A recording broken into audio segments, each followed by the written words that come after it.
Long before the world knew Nigeria, before borders were drawn and history rewritten, there rose a queen whose name thundered across empires. She wasn't just royalty, she was a storm of steel and strategy. Amina of Zazzau. She led armies, built cities, broke traditions. This is her legend, etched in blood, iron, and glory. This is Echoes of the Ancients. In the 15th and 16th centuries, northern Nigeria was a patchwork of thriving Hausa city-states. Zazzau, known today as Zaria, was one of the 7 original Hausa Bakwai states, famed for its trade in slaves, salt, leather, and iron. Zazzau was no backwater.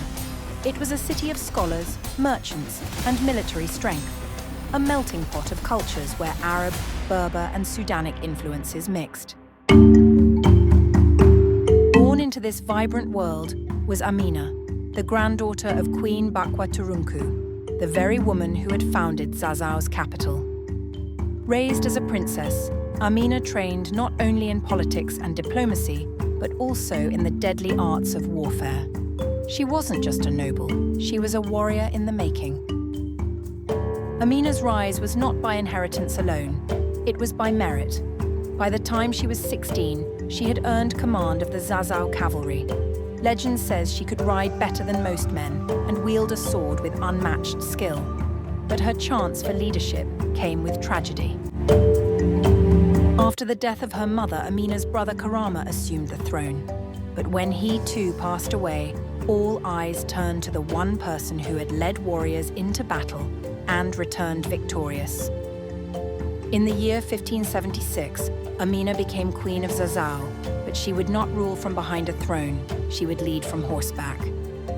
In just a few years, Queen Amina turned Zazzau into a military juggernaut.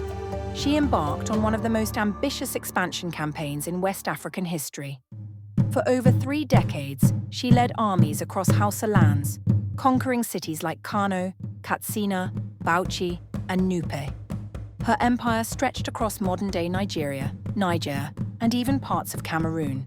And she didn't just conquer, she transformed. Amina ordered massive walls, Ganuwa Amina, to be built around every captured city. Some of these ancient walls still stand today. She ensured safe passage for traders, opening routes that linked North Africa with the forested south. Zazzau's wealth grew, and so did its fearsome reputation, thanks in part to its iron weaponry. This was truly the Empire of Iron. Despite her fame as a warrior, Queen Amina was also a shrewd stateswoman. She kept peace between rival clans through diplomacy and blood ties. She encouraged intermarriage, trade agreements, and alliances with distant rulers. But perhaps most remarkably, she empowered women. Under Amina's rule, women served as palace guards, advisors, and even regional governors. She created spaces in Hausa governance that echoed the matrilineal traditions of ancient Africa. Amina did not rule like a man. She ruled like a queen in her own right. For a queen who lived so boldly, Amina's end is shrouded in mystery. Some say she died in battle in the lands of Kwararafa.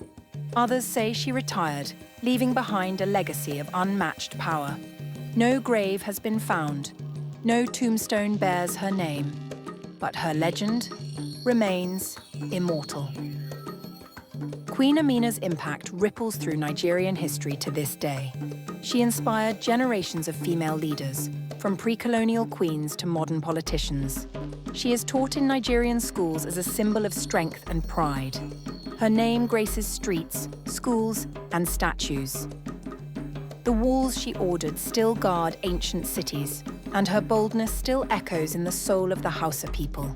Amina was not just a queen, she was an architect of empire, a hammer of war, a mother of nations. Long before Europe set its sights on Africa, long before the British brought railways and rifles, there was a queen in iron armor, who carved out an empire from horseback, who ruled not from fear, but from purpose. Let her memory remind us that African history is filled not just with kings and empires, but warrior queens who rose from dust and shaped the earth. This was Echoes of the Ancients, and this was the story of Queen Amina of Zazzau.